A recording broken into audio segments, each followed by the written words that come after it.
ప్రముఖ సినీ నటి శ్రీమతి సంగీత గారి ప్రారంభించారు. IVF చికిత్సలో 25% భారీ discount, free doctor consultation, free ultrasound scan. 49 అంటే సంతానం, 49 అంటే సంతోషం. ఇప్పుడు తెలంగాణలో ఎమ్మెల్యేల అనర్హత పిటిషన్పై హైకోర్టు నిన్న కొన్ని కీలక ఆదేశాలు జారీ చేసిన పరిస్థితి. 4 వారాల్లోగా అసెంబ్లీ సెక్రటరీ స్పీకర్ ముందు అనర్హత పిటిషన్ దాఖలు చేయాలని చెప్పేసి హైకోర్టు ఆదేశాలు. సో ఇదంతా చూసుకున్నట్లయితే జనరల్ ఎలక్షన్ జరిగి తెలంగాణలో 9 నెలలు కావస్తూ ఉంది.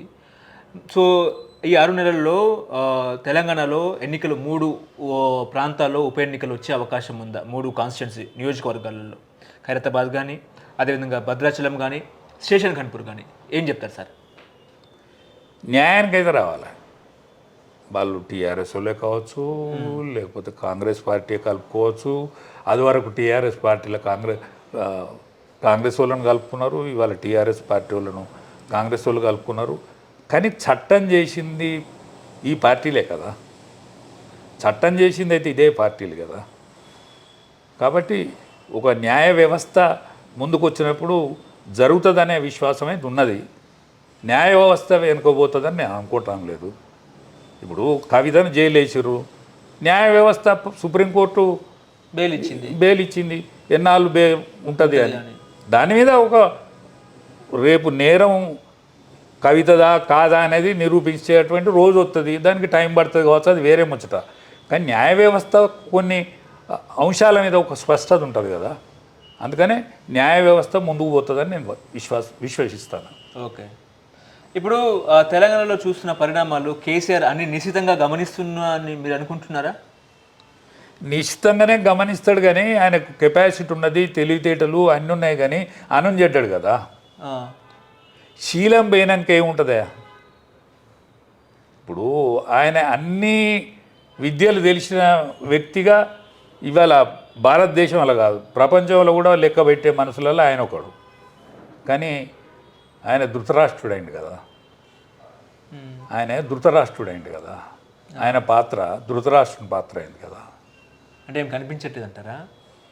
కనిపిస్తే ఆయన చెప్తే మందికి వినిపిస్తలేదు. ఓకే, ఆయనకు కనిపిస్తుంది కావచ్చు, ఆయన చెప్పిన మాట మందికి వినిపిస్తలేదు. చెప్పినవు పా, నీ ముచ్చట నువ్వు కూడా మాట్లాడతావు అనే కాడికి వచ్చిండు పాపం. మాట్లాడేది నిజం ఉన్నదా లేవున్నదా అది వేరే ముచ్చట, కానీ నువ్వు కూడా మాట్లాడుతున్నావు ఆయన అవు అనే కాడికి వచ్చి. అంటే ధృతరాష్ట్రుడికి కనిపించదు, సంజయుడు చెప్తాడు.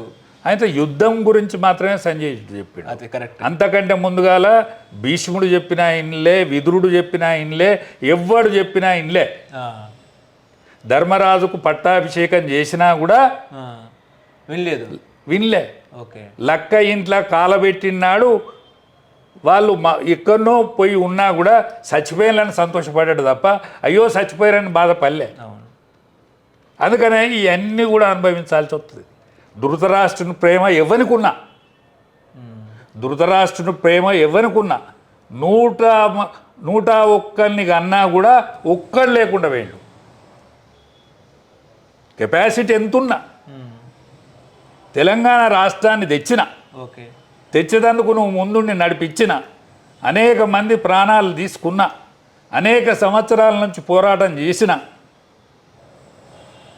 నీకు ఫలితం వచ్చి నువ్వే ముఖ్యమంత్రి అయినా, నేనే తెచ్చిన తెలంగాణ రాష్ట్రాన్ని చెప్పిన, కానీ నీ మాట చెల్లని రోజు కూడా ఒకటి వచ్చింది. నువ్వు చెప్పేది నిజమే కావచ్చు, కానీ ఈయన మాత్రం నిజం చెప్పారా అని జనం అనుకుంటారు.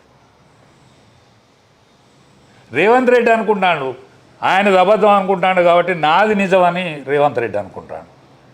కానీ నువ్వు నిజం చెప్తానవా అబద్ధం చెప్తానవా?